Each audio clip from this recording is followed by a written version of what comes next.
कितनी अच्छी बात बताया सबको।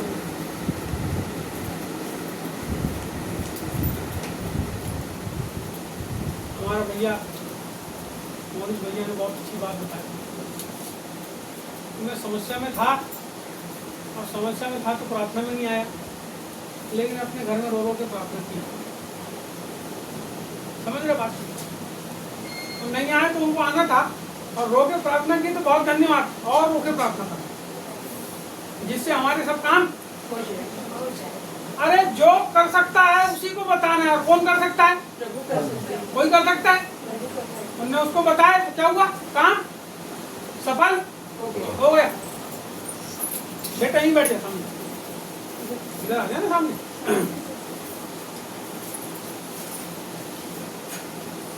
कितनी अच्छी गवाही बता, लड़की ने कितनी अच्छी गवाही बताई।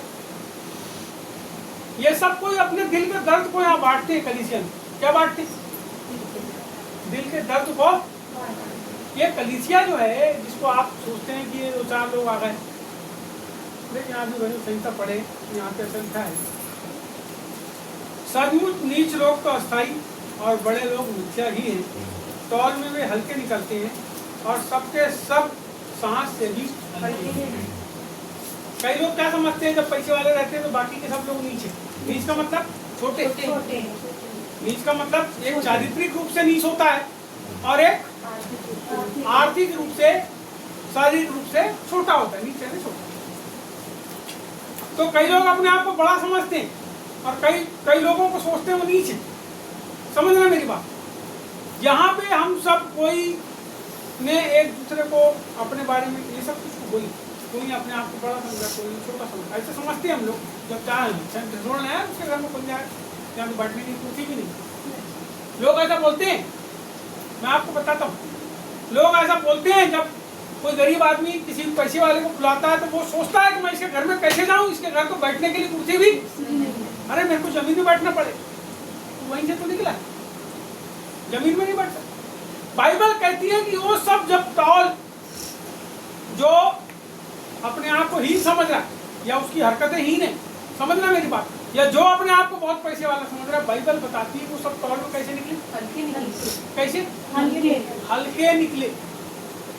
इसीलिए हल्के से भारी होने के लिए बात को समझना। एक होता है फुग्गा, जिसके अंदर हवा को भरते हैं, वो कैसा रहता है? हल्का रहता है। काय के लिए रहता है? खेल के लिए रहता है। काय के लिए रहता है? लेकिन एक और फुग्गा होता है जिसके अंदर हवा भर देते हैं और वो लोगों के जीवन बचाने के काम में आता है। बात को समझना। एक और फुग्गा होता है, एक और ट्यूब होता है, एक और जीवन बचाने वाला फुग्गा होता है, जो हवा भर दिया जाता है, वो लोगों के जीवन को बचाने का काम आता है। अब आप ये बताओ, ये तो फुग्गे से बच्चे खेलते हैं, कोई काम का है? कौन सी वाली चीज काम की है? इसमें जीवन। हवा तो उसके अंदर भी भरी है, फुग्गे के अंदर, दूसरे वाले फुग्गे के अंदर, ट्यूब के अंदर, लेकिन उसका काम क्या है? जीवन। आपको पता है ये सब हल्के हैं, लेकिन वो हल्का जीवन बचाता है। इसीलिए वो हल्का कैसा हो गया? ऊंचे दर्जे के ऊपर में उसको सुरक्षित रखा जाता है, बोटों के ऊपर। नदी में जहाँ पे लोग तैरने जाते हैं, वहां पे किनारे में क्या किया जाता है? उसको सुरक्षित रखा जाता है। हम लोगों का जो जीवन है, आपका और हमारा जीवन जो है, वो परमेश्वर में जो तौल है, परमेश्वर उस तौल में हल्का है कि वजनदार है। बाइबल में एक दृष्टांत है जिसको आप पढ़िएगा, बड़ा सुंदर दृष्टांत है, और वो दृष्टांत है राजा दारा के समय का है। और उसमें क्या हुआ? उसमें यह हुआ कि वो खा पी रहे थे टेबल के ऊपर में, और क्या हुआ? एक हाथ प्रकट हुआ, और वो हाथ ने क्या किया? दीवार के ऊपर लिखा, मने मने, वो थोड़ा उसका आगे का भूल गया, मने मने उसका भूल गया। तो उसका अर्थ ये होता है कि तू तौल में कैसा निकला? हल्का निकला। आप बहुत पैसे वाला आदमी, राजा था, कैसा निकला? वजनदार कौन निकलता पता? दूसरों के लिए जो उपयोगी होते हैं, जो परमेश्वर के लिए, जो दूसरों के जीवन को बचाने के लिए काम में आता है। सुनिएगा मेरी बात, मैं आपको बताना चाहता हूँ। अब मैं आप लोगों को लेके नए नियम में आना चाहता हूँ। और कुछ बात आपसे मैं पूछना चाहता हूँ, थोड़ी सी बात को समझिए, तो मैं बताना चाहता हूँ उसको आप समझिए। यीशु मसीह धरती के ऊपर आए, उन्होंने सेवकाई की। तो सबसे पहले उन्होंने क्या किया जब सेवा चालू किया? सेवा इसके पहले वो चालू करते हैं, उन्होंने क्या किया सबसे पहले? प्रभु हेलो, इधर देखिए मेरी तरफ ध्यान से, तभी समझ आए क्या किया प्रभु ने जब सेवा चालू करे? बैठ गया ना बेटा, सोते प्रार्थना नहीं तो यहाँ इधर बैठ, अच्छे से बैठ, लंबे ही बैठ कर। क्या किया प्रभु ने? क्या किया सबसे पहले? आपसे पूछ रहा हूँ, बाइबल पढ़ी तूने? बाइबल पढ़ी? पढ़ती है? नया नियम पढ़ी पूरा? नहीं पढ़ी? तेरी उम्र कितनी हो गई? आप तू सोच 22 साल की है, मैं समझा रहा हूँ। तूने पढ़ी पूरा नया नियम? तुमने पढ़ा?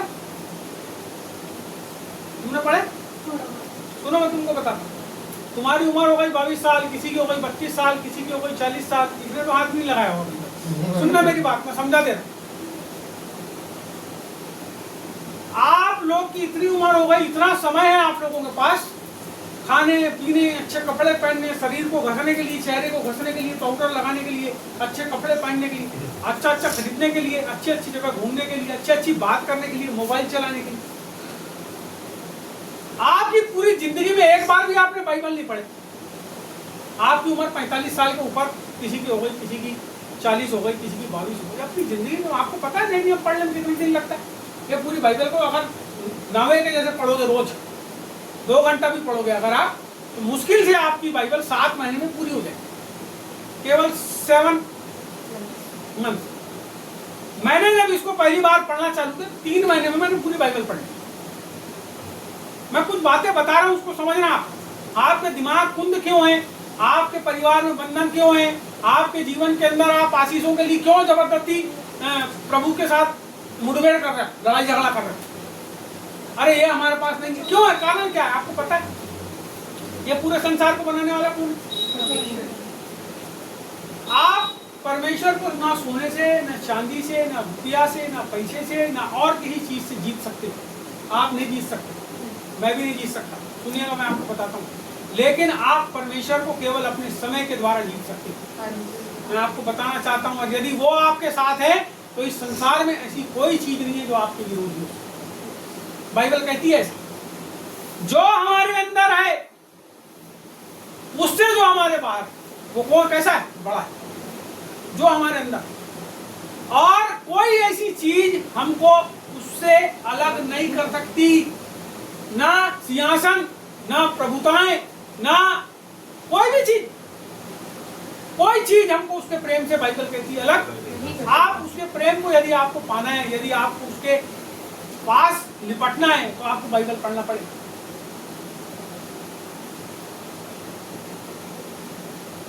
एक आदमी कैसा है उसको जानने के लिए आपको उसके साथ रहना पड़ेगा। एक नया आदमी आता है ना, बहुत मीठी बात करता है। सुनो, कई लोग खूब मीठी बात करते हैं, लेकिन जब तक आप उसके साथ नहीं रहो आपको पता नहीं चलेगा कि वो मीठी बात बोलने वाला कपटी है, बेईमान है, 420 है, ठग है, कि बहुत अच्छा है, चरित्रवान। कब तक समझ नहीं आएगा? जब तक आप उसके साथ नहीं। आपको पता है आप परमेश्वर के साथ रहते नहीं, इसीलिए आप उसको जानते नहीं। आप परमेश्वर के साथ रहते नहीं, इसलिए आप उसको जानते नहीं। आपको सबसे पहले अपने जीवन के अंदर जो है उसको जानने की प्रक्रिया चालू करना पड़ेगा। बाइबल पढ़ो, आप बाइबल पढ़ना चालू करो। आप केवल 320-30 पेज है नए नियम, समझ रहे मेरी बात? नए नियम में, और आप यदि उसको बाइबल को पकड़ के बैठ जाओगे ना 2 घंटे में, यदि आपकी पढ़ने की स्पीड तेज है, 2 घंटे में आप मत्ती खत्म कर दोगे। 2 घंटे में। यदि आपके पास ज्यादा समय है, आप रेगुलर पढ़ोगे, 4 दिन के अंदर, 3 दिन के अंदर आप बाइबल खत्म कर, नया नियम खत्म कर दोगे।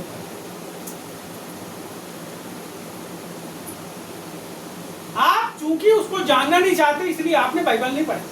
आप उससे काम है इसलिए आप आते हो, उससे काम कराते और निकल लेते। आपकी जिंदगी में कोई काम यदि रुका है तो आप आते हो और उसके पास क्या बोलते हो? काम निकाले, आप निकलते निकले। किसी ने बोला खाए पिए किसके? ईसाई भाई किसके? वो किसी के नहीं, हो ही नहीं सकते। इसलिए ईसाई मत बनो, विश्वासी बनो। विश्वासी सबके होते हैं, और जो जो ईसाई है वो उसको भी विश्वासी बनने की जरूरत है। यदि मैं ऐसा सोच रहा हूँ कि मैं प्रभु में आ गया हूँ और बड़ा भारी ऐसा हूँ वैसा, वो तो फालतू की बात। तुमको छोटा होना पड़ेगा, तुमको लोगों को बचाने वाला, लोगों को समझाने वाले, लोगों के जीवन को परिवर्तित करने वाला होना पड़ेगा। तो हमने आपसे प्रश्न पूछे कि यीशु मसीह ने सेवकाई में आने के बाद सबसे पहला काम क्या पूछा? आपने किसी ने कुछ नहीं बताया। आप में से किसी ने क्यों नहीं बताया? बाइबल ही नहीं पढ़ी। ये बाइबल के पन्ने पलटा है और उसको पढ़ के क्या बोलते हैं? आराधनालय में। जो काम किया, काम पूछ रहा हूं मैं, कहाँ गया कहाँ नहीं गया वो सब नहीं पूछ रहा हूँ। क्या काम किया पता है आपको? क्या काम किया? क्या काम किया बस? पहले तो फास्टिंग। काम क्या किया? काम सांस लेने को आप बोलते हो काम? तो प्रार्थना करना, उपवास करना, सांस लेना, काम क्या किया? काम क्या किया प्रभु ने? फिर से पूछ रहा हूँ। अरे तुम सोच सोच के बता रहे हो, 1 घंटा हो गया तुमसे मैं पूछा हूँ, 15 मिनट होने लगा लगभग। सबसे पहले परमेश्वर ने इस धरती के ऊपर अपने हाथों को बनाया। क्या बनाया? अपने साथ काम करने वाले सहायकों को तैयार किया। बोलो यीशु मसीह की जय। किसको तैयार किया? उसने चेले बनाया, 12 चेले बनाया। जब आदम को बनाया ना तो अकेला नहीं छोड़ा, उसकी सहायिका बनाया। जब यीशु मसीह धरती में आया तो उसने अपने 12 हाथ बनाए, 12 लोग उसने अपने पीछे तैयार किया। और वो लोग करते क्या थे पता है? क्या करते थे वो लोग? प्रभु की सहायता करते थे। प्रभु की सहायता करते थे। उसके बाद 72 लोगों को और नियुक्त किया, बाइबल कहती है। वो क्या करते थे? बाइबल में लिखा है वो जिन जिन जगहों पर आप जाना चाहता था उसने 2-2 करके 72 लोगों को। इसका मतलब हाथ कौन है? पैर कौन है? मुंह कौन है? आँख कौन है? आप बोलो मैं हूँ। यदि परमेश्वर को धरती पे कोई काम करना है तो आपके द्वारा करेगा। यदि आपके घर में बोरा भर गेहूं आ गया तो उसको खाएगा कौन? तुम खुद ही खा जाओगे। उसके बाद दूसरे दिन क्या करो? आप ही क्या समझ रहे हो बात? क्या करोगे? क्या है जिंदगी के अंदर आपकी? आपको पता है ये घर मैंने बनाया, 4 मकान बनाया, 4 गाड़ी खरीदा, 2-3 बुलेट खरीद लिया और अच्छा खा पी रहा हूँ, ये सब क्या है? आपको पता है यदि इन सब चीजों का परमेश्वर के लिए, मेरी कार का यदि परमेश्वर के लिए मैं उपयोग नहीं करता, उसका काम में मेरी गाड़ी नहीं आती, मेरा घर उसकी प्रार्थना के लिए उपयोग में नहीं आता, वो जहाँ पे मैं अपना किराए का जो पैसा आता है मेरे पास, यदि वो परमेश्वर के लिए यूज में नहीं आता, मैं आपको बताना चाहता हूँ कि ये सब तौल में हल्का निकलेगा। आप परमेश्वर के किसी काम के नहीं हो। मैं आपको बताना चाहता हूँ यदि आपने कब खूब बना लियो और उसमें से एक भी देला परमेश्वर के लिए आप खर्च नहीं करते, सब बकवास है। तुम्हारा मर जाओगे ना तो तुम्हारा स्थान वहाँ होगा कि नहीं, इसको भी सोचो। तुम जबरदस्ती अपने मन को बहलाते रहो, मैं मर के स्वर्ग जाऊंगा, यीशु को मानता हूँ, मर के स्वर्ग जाऊंगा। तो तूने यहाँ पे क्या किया? उसके स्वर्ग को लाने के लिए हाथ हो ना आप उसके। बोलो मैं हाथ हूँ, बोलो मैं पैर हूँ। क्या किए चेलों ने? मैं आपसे पूछना चाहता हूँ यदि आप प्रभु में हो, चेले का मतलब कौन? जो अपने गुरु की आज्ञा माने। चेले का मतलब कौन? वो प्रेरित की बात नहीं कर रहा हूँ जी मैं, वो कई प्रकार के लोग अभी बात करेंगे, मैं वो बात नहीं कर रहा हूँ। मैं ये बात कर रहा हूँ कि उनने जब यीशु के ऊपर विश्वास लाए, उसके पीछे चलने लगे। सुनो जी, सब चीज छोड़ दिया उनने, सब चीज। पौलुस ने जब उसके पीछे चला तो बाइबल बताती है कि जब वो यीशु के पीछे चलने लगा तो वो जो काम करता था, तंबू बनाता था, उस पैसे से वो परमेश्वर की सेवा करता था। आप क्या करते? आप क्या करते हो? हफ्ते में 1 दिन प्रार्थना में जाते हो और क्या सोचते हो कि हमने बहुत बड़ा काम। क्या काम का?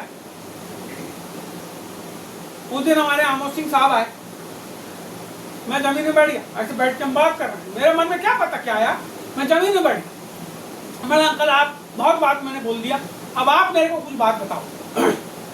ये सब ऊपर बैठे हैं, मैं जमीन में बैठ गया, मैं कुछ सुनना चाह रहा था कि कुछ बताएं। तो उन्होंने एक बात बताए, वो बात मैं आपको बताता हूँ। बाइबल पे बैठा उनने बताए और बाइबल में मैंने कई बार पढ़ा, उनने बताए तो बहुत अच्छा लगा और मैं आपके साथ बात। एक अच्छा दृष्टांत तुमने बताया, वो क्या था कि विवाह का एक राजा के यहाँ विवाह का बड़ा एक कार्यक्रम था, भोज। समझना मेरी बात। जब भोज था तो उसने बहुत से देवताहारियों को बुलाया, और जब देवताहारी आए तो सब बैठ गए। काय के लिए? खाना खाने। आए क्या वो? बोल तो दिए खाना खाने, और मैंने भी बोल दिया बैठ गया, और आपने भी उसके साथ हमें यहाँ मिला। आपको पता है एक भी देवताहारी नहीं।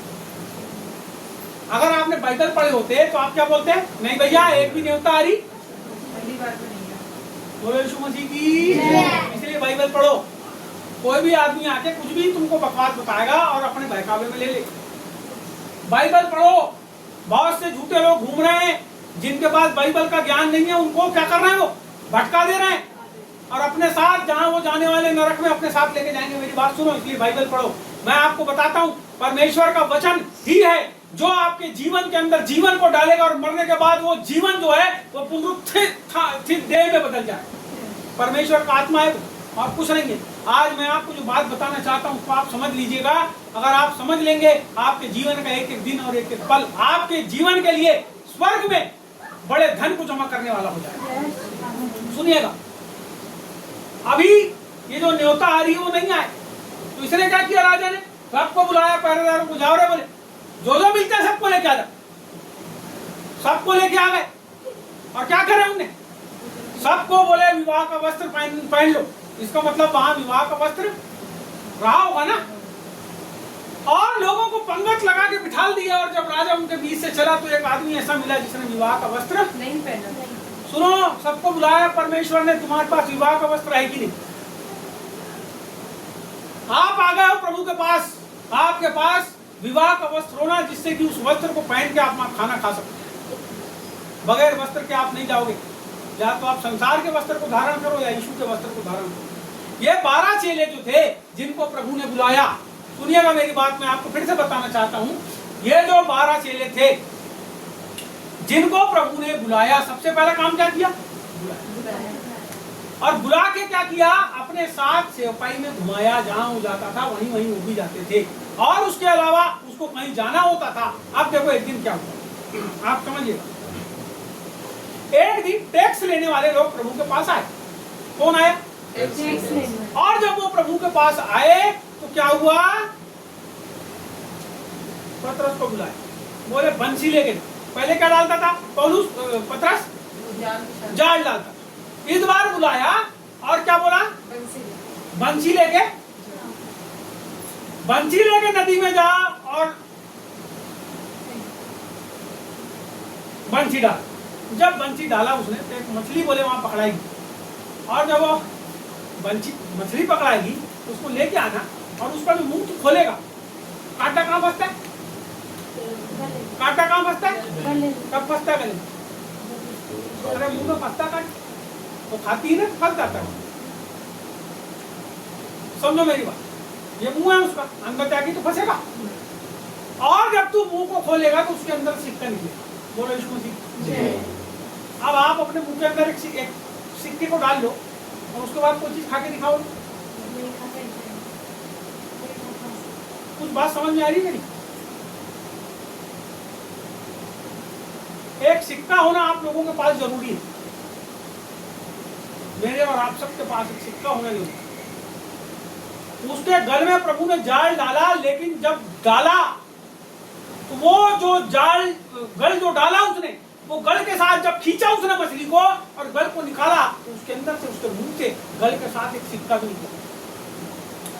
ये जो सिक्का है, ये परमेश्वर ने, यीशु ने अपने और पतरस के एवज में टैक्स कलेक्टर लोगों को दे दिया। बोलो यीशु मसीह। आपके ऊपर संसार का जितना भी कर्जा है ना, जो भी कुछ आपके ऊपर होगा, उसको यीशु मसीह आपके जीवन से दूर करेगा, बशर्ते इसके कि आपको उसके काम को करने के लिए जाना पड़ेगा। बशर्ते इसके कि आपको जाना पड़ेगा जो वो आपसे करवाना चाहता है। जब आप करोगे तो आपके जीवन के ऊपर एक सिक्का परमेश्वर की ओर से, एक मछली भी आएगी। मछली क्या काम आती? मछली आओ घर में लाते हो, क्या करते हो? फेंक देते बात। अरे उन्हें खा भी गए होंगे मछली और उस सिक्के को। अभी बात समझो, आप आपके जीवन में परमेश्वर क्या चाहता है, इस बात को आप समझो। जब उसके पास आ जाओगे तो आपके पास लोग भी आएंगे, आपके पास सिक्के भी आएंगे, आपके सब कुछ होगा, लेकिन आपको करना पड़ेगा। तो चेले को क्या किया परमेश्वर ने? इस्तेमाल में लाया। आप सुनो, मैं आपको मॉरिस छोड़ दो ना, छोड़ दो उसको। अपन जब प्रार्थना खत्म होगी तो इन दोनों को पकड़ के अच्छा फटाफट इधर आ लड़के, अंदर आ, इधर आ, तू अंदर, इधर आओ बच्चे लोग, अंदर आ इधर, इधर आ, तू इधर आ, तू इधर आ, यहाँ के भाई। और यदि तू यहाँ से हिला तो मैं प्रार्थना में तेरे को प्रसाद दूंगा, ठीक है? नहीं अभी दूंगा तुरंत प्रसाद, तुरंत। सुनो, अभी क्या हुआ, ये चेलों को परमेश्वर क्या कर रहा है? काम दे। अब एक दिन की बात है, मैं आपको और बता रहा हूं, एक दिन की बात है। ये नाव में बैठ के जा रहे हैं चेले और यीशु भी नाव में बैठ के जा रहे हैं, यीशु भी है नाव में। अब वो नाव को कौन चला रहा है? और जाना किसको है? यीशु मसीह को जाना है ना। यीशु के साथ कौन है? तो नाव कौन चला रहा है? कौन चला रहा है? चेले तो चलाएंगे, यीशु मसीह सो गया उसमें, और चेले क्या कर रहे हैं? और तूफान आया, समझ रहे बात मेरी? यीशु की नाव कौन चलाएगा? आप चलाओ, आप ही तो चेले हो। कहाँ है यहाँ पे? पतरस है भैया? पतरस, सिलास है, कौन है? यूहन्ना है। अब आप बोलो कि पंडोरी नाव चलाए और हम सबको लेके जाए उधर, वैसा नहीं है। नाव यीशु मसीह की, तुम सबको केवल खेना पड़ेगा। समझ में आ रही बात? आपकी सहभागिता कलीसिया में जरूरी है, आपकी सहभागिता। आपके बगैर प्रभु कुछ नहीं करेगा। सुनो जी, आपके घर में भी नहीं करेगा, आपके मोहल्ले में भी नहीं करेगा, आपके आसपास के लोगों में बदलाव भी नहीं लाएगा, कहीं कुछ नहीं करने वाला है परमेश्वर, जब तक कि आप खड़े होकर परमेश्वर का काम करना चालू। लो पास्टर साहब, मेरी तरफ से 200 रुपए की भेंट आपने दे दिए मेरे को, 200 की भेंट। क्या हो रहा है तुम्हारी 200 रुपए? मान लो 1000 दे दिया, क्या हो रहा है? अरे मैं अच्छा खाना लाऊंगा, खरीद के खा लूंगा। तुम्हारे जीवन में क्या हुआ? तुमने कौन सी सेवा कर दी 200 रुपए दे? लेकिन जब तुम ये देखो कि मेरे पास्टर के पास पेट्रोल डालने पैसे नहीं है और उसमें से आप 200 रुपए पेट्रोल डालने सेवा करने के लिए दोगे, तो आपको 200 रुपए की वैल्यू होगी। मेरी बात को समझिए, आपके मन के भाव इस बात को बताते हैं कि आप जो दे रहे हैं उसके द्वारा आपको आशीष मिलेगी कि नहीं मिलेगी। चाहे आप अपने घर के जर्मन की गंजी में से इतना सा चावल और इतनी सब्जी निकाल के कोई प्रभु के आपको सामने पड़ा दो। मेरी बात को समझना, आपका भाव होना चाहिए प्रभु का। जब प्रभु पतरस की सास के घर गया, सुनो, परमेश्वर लोगों को तैयार करता है। क्या किया यीशु मसीह? पतरस की सास के घर में गया और बाइबल बताती है कि वो बीमार पड़ी थी, यीशु मसीह ने उसको चंगा किया। सुनो, जब वो चंगी हुई तो क्या करेंगी? अरे भात बनाई सबसे पहले, अरे भूखा है वाले इसको खिलाती हूँ मैं सबसे पहले, धन धन धन धन। उसको क्या करी? सेवा टहल करने का मतलब क्या? उसको अरे बढ़िया जल्दी जल्दी बना के। औरत क्या करेगी सेवा आदमी की? वहां तो यहूदी लोग आदमी लोगों को हाथ भी लगाते थे, लेकिन उसने क्या करी? सबसे पहले उठ के खाने पीने का जुगाड़ करी उसने, वही है सेवा टहल। बोलो यीशु मसीह की। परमेश्वर जब किसी को चुनता है तो उसके द्वारा सेवा करवाता है। बोलो यीशु प्रभु की। बाइबल में ऐसा लिखा है कि वो जा रहे थे और जा रहे थे, उनको भूख लगी। उनके पास एक थैली थी। बोलो यीशु मसीह। सुनो, मैं आपको बताता हूँ बहुत बाइबल की। आज मैं कुछ ऐसी बातें बता रहा हूँ जो आप मैंने कभी नहीं बताया आप लोग को, लेकिन आज बता। एक थैली थी, उस थैली का जो रखने वाला था वो यहूदा इस्करियोती था। कौन था? अब ये थैली मेरे पास, मान लो, और ये थैली में पैसे है प्रभु, और इसमें तो पैसे गायब हो जाए तो समझ रहे हैं मेरी बात? यह तुम्हारी बाइबल है, ये तो बाइबल में यहाँ तेरे को चेन है, ऐसे खोल के यहाँ पैसे रख दिए तुमने और गायब हो जाए।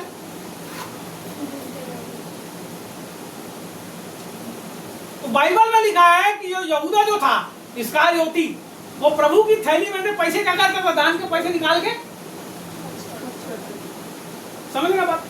तो चोर था लिखा वहां। लेकिन उस दान की थैली की एक बहुत बड़ी विशेषता थी, मैं आपको बताना चाहता हूँ। मैं ये नहीं बता रहा हूँ कि यहूदा चोर था, मैं ये बता रहा हूँ कि उस दान की थैली की एक बहुत बड़ी विशेषता थी, और वो विशेषता ये थी कि उसके अंदर जो पैसे रहते थे, उस पैसे से प्रभु और उसके चेले जो है वो भोजन खरीद के खाए। क्या खाते थे? और पैसे कौन देता था मालूम?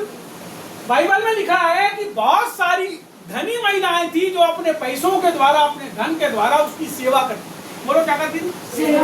सेवा करती थी।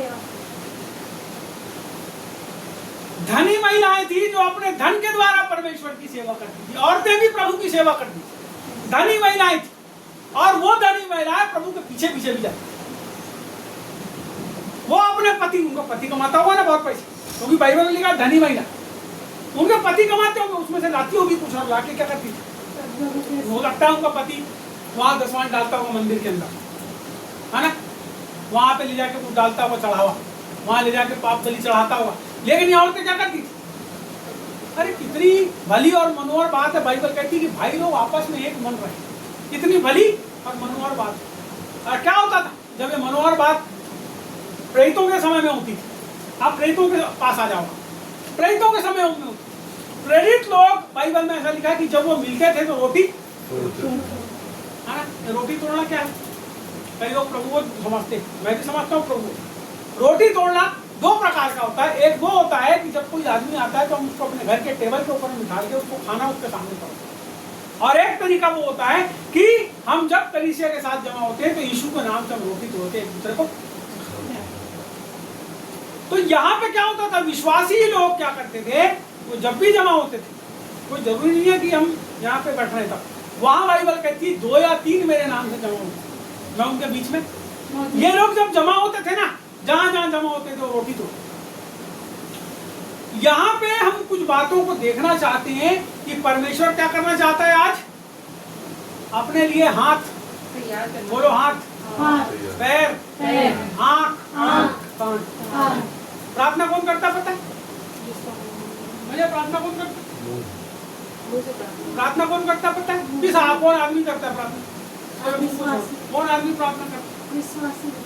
जो सेंसिटिव होता है, बोलो सेंसिटिव। जो अपनी आंख से देखता है कि किसकी क्या जरूरत है, कहाँ पे क्या गड़बड़ी हो रही, वो क्या करता है? प्रार्थना उसके सिवा दूसरा आदमी नहीं करता। आपने जब देख लिया कि मॉरिस की तबीयत खराब है तो उसके सामने हो सकता है तुम प्रार्थना करो या ना करो, लेकिन अपने घर में आके जब चुपचाप प्रार्थना करते हो तो क्या हो भाई, देखने का काम भी हो गया और मुंह से बोलने का काम भी हो गया। लेकिन जब मैंने देखा कि इस लड़की को 5 रुपए की जरूरत है और मैंने उसको 5 रुपए दे दिया, इसका मतलब मैंने क्या किया? बात को समझना। आज हमको कोई जरूरी नहीं है कि आप किस प्रकार से परमेश्वर की सेवा करते हैं, आप किस प्रकार से परमेश्वर की सेवा करते हैं, आपको ये समझना पड़ेगा। आपको परमेश्वर ने क्यों बुलाया, आपको समझना पड़ेगा। सुनो जी, बहुत धनवान होने के लिए, पैसा कौड़ी बनाने के लिए या बहुत कुछ करने के लिए, कई बार हमारी परिस्थितियां हम जानते हैं, कई बार हमारे पास पैसे ही नहीं रहते, किसी को पता नहीं। मैं आपको बताता हूँ, जब प्रभु में आया मैं शुरू में, तो मेरे को ऐसा समझते थे, जितने भी पास्टर लोग थे, जितने प्रचारक लोग थे, सबको सोचते थे बहुत पैसे वाला आदमी। मैं शुरू की बात बताऊं, लेकिन उनको ये नहीं मालूम था कि ये आदमी के पास के जब प्रभु में आया तो काम धंधा सब बंद हो गया, पूरा पैसा कमाना बंद कर दिया। अब इसकी जो चप्पल टूटी, इसके लिए 2 रुपए इसके पास खीला ठुकाने के लिए। लोगों को मेरे बारे में ऐसा लगता था कि ये बहुत बड़े घर का आदमी होगी। सही में मैं जिस परिवार से आया, बहुत पैसे वाले धनाढ़ लोग रहे, सबके घर में कोई चीज की कमी नहीं है, परंतु लोग मेरे बारे में, और मेरे को मेरी स्थिति ये मालूम थी कि मेरे पास कुछ भी नहीं। मैंने अपना जीवन प्रभु को दिया। आप जो सोच रहे हो ना कि अभी तो हम जवान हैं, अभी भोगेंगे, सुनो, कई लोग ऐसा सोचते हैं जो प्रभु में आते हैं, वो ऐसा सोचते हैं अभी तो हम जवान हैं, हम कोई लड़की से मोहब्बत कर लेंगे, किसी लड़के के साथ मोहब्बत कर लेंगे, अच्छा गाड़ी घोड़े में घूम लेंगे, अभी सब कुछ कर लेंगे। सुनो, और उसके बाद ये सोचते हैं कि अब बाद में हम बपतिस्मा लेंगे। जवानों की बात बता रहा हूं, बाद में। सुनो, जब आप उस लड़के के साथ, उस लड़की के साथ लिप्त होते हो, उसके साथ जो अनैतिक संबंध बनाते हो, जो व्यभिचार करते हो, उसके बाद उस लड़के से भी आप शादी नहीं करते और उस लड़की से भी शादी नहीं करते। सुनो, आप व्यभिचारी हो। यीशु मसीह को जानने के बाद यदि आप ऐसा करते हो और फिर एक दूसरी औरत कहीं से लाते हो ढूंढ के, फिर उससे शादी करते हो। कई लोग तो अभी क्या कर रहे हैं बालाघाट जिले में, इसके आसपास कि वो शादी कर ली है और एक औरत को उनने रख ली। एक आदमी तो ऐसा भी मिला जो तीसरी औरत को रख ली। बात को समझना, ये सब नरक में जाने की तैयारी है। और ऐसे लोगों के साथ नहीं रहना, ऐसे लोगों के पीछे नहीं जाना, उनकी बात नहीं करना। बाइबल कहती है ऐसे लोगों की बात भी नहीं करना। मैं आपको इसलिए बता रहा हूं कि आप ऐसे लोगों के चक्रव्यूह में ना फंसो, ऐसे गड़बड़ करने वालों के पीछे न जाओ। लेकिन बाइबल बताती है कि प्रभु को एक सेवक कैसा होना चाहिए, उसके बारे में 21 गुण है, 21 गुण वो होना चाहिए एक सेवक के अंदर। आपको समझना पड़ेगा कि आप जिंदगी किस प्रकार से जी रहे हो, या आप प्रभु को हाथ बनकर के सेवकाई कर रहे हो, या फिर आप संसार के होकर के संसार के लिए जिंदगी जी रहे हो। आपको यहाँ प्रभु का हाथ, प्रभु का पैर, प्रभु का सब कुछ आपको, आप जब सोचते हो, देखिए मैं आपको एक बात और बता, हो सकता है आप बहुत बड़े टेंशन में हो, टेंशन ही टेंशन दिमाग के अंदर, ऐसा हो गया, वैसा हो गया, फलाना हो गया, ढिमका हो गया, ये सब चल रहा है आपके दिमाग। लेकिन जब आप उसको छोड़ के वहां पर उस स्थान पर, टेंशन वाले स्थान पर जब परमेश्वर को प्राथमिकता देते हो, तो टेंशन अपने मन से हो जाता, खुद ही हो जाता, क्योंकि वो टेंशन का सॉल्वेशन प्रभु की ओर से आना। दानियल की कहानी पढ़े आपने? दानियल ने प्रार्थना करना चालू किया, उसका उत्तर कितने दिन बाद है? हेलो, कितने दिन बाद उत्तर आया? उत्तर कितने दिन बाद आया? बोलो 21 दिन बाद।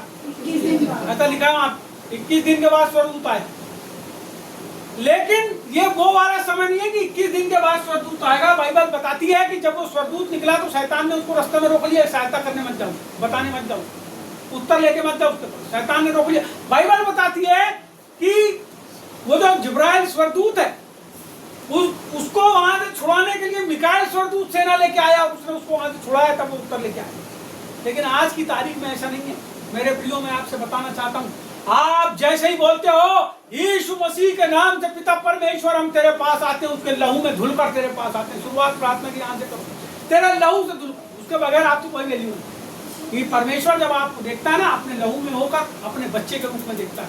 जब तक आपके जीवन पे यीशु पर लहू नहीं लगाए, तब तक आपकी वैल्यू कुछ नहीं है। जब तक आप यीशु के नाम से परमेश्वर के पास नहीं आते, आप परमेश्वर को बुलाने योग्य नहीं। सुनिए जी, आपको प्रभु के पास आना है और बोलना है, प्रभु यीशु, मैं आपके प्रभु यीशु मसीह के नाम से पिता परमेश्वर आपके पास आता हूँ, उसके लहू को अपने जीवन के ऊपर लगाता हूँ। प्रभु अब मेरे जीवन के ऊपर दया करो। प्रभु जहाँ कहीं मैंने पाप किया है, गलती किया है, आप सवेरे से उठ के बोल सकते हो, आप सोने के पहले बोल सकते हो।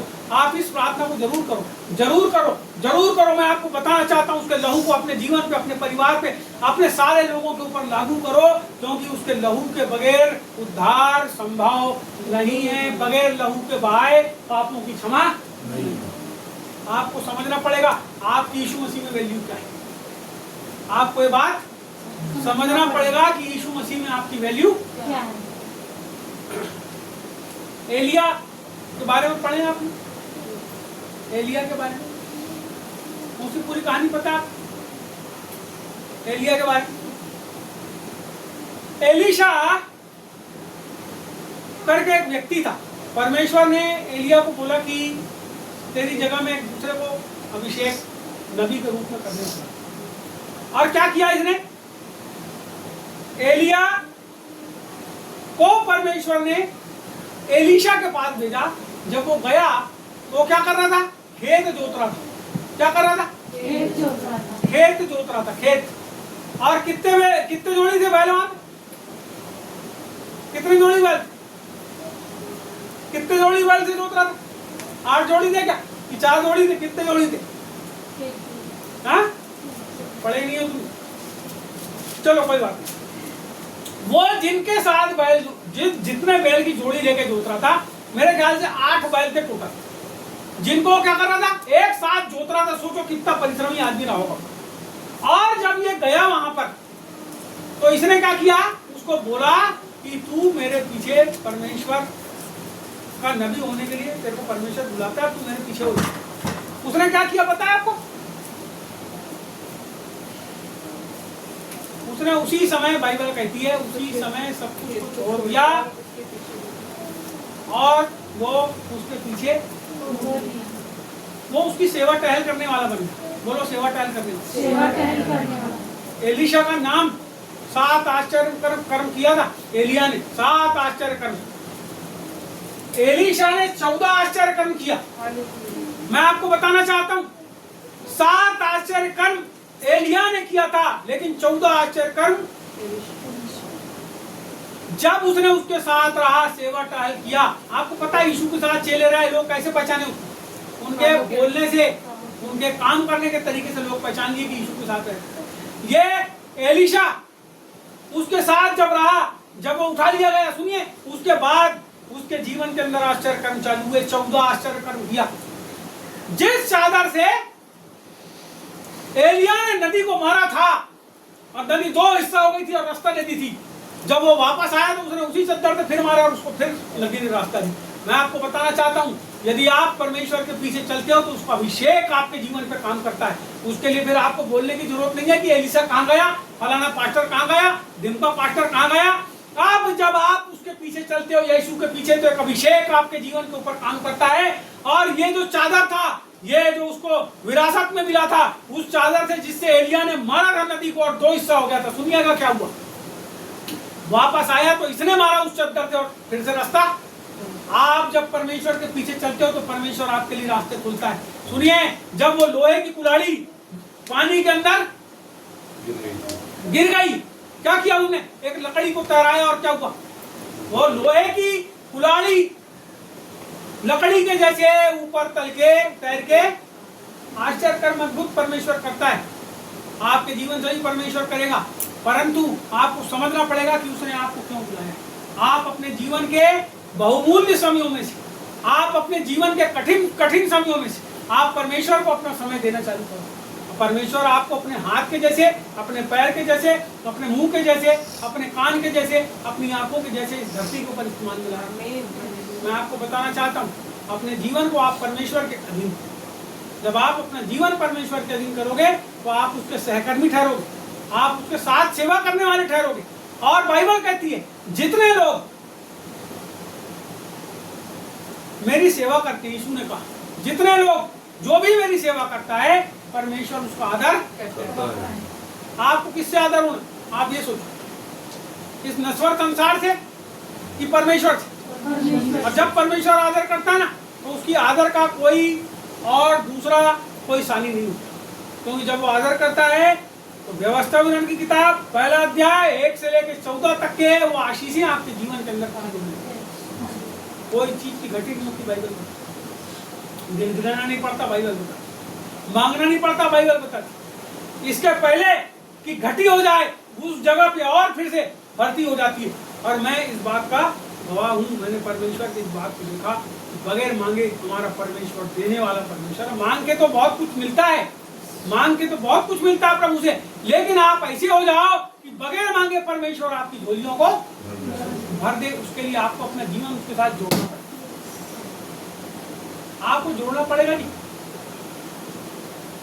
आपको उस नल के कनेक्शन से अपने कनेक्शन को जोड़ना पड़ेगा। आपको कनेक्शन लेना पड़ेगा। जब आप लोगे तो आपके नल में ही पानी बहेगा। बोलो यीशु मसीह की। समझ रहे मेरी बात? समझ रहे मेरी बात? आज जो बात बताया समझ में आई? आप उसको गांठ बांध के रखो। आज का दिन जो है वो प्रभु भोज का दिन है। मैं आपको कुछ और बात बताने वाला था और मैंने यूहन्ना की किताब से कुछ बातों को निकाला था। ये जो संदेश दिया, इसी से 2 और दृष्टांत मैंने निकाला था, उनको बता नहीं पाया मैं, तो आज मुझे क्षमा करें आप। और समय बहुत हो गया है, लेकिन अब हम प्रभु भोज में जाएंगे। आप सबको जय मसीह की। आइए प्रार्थना में जाएं।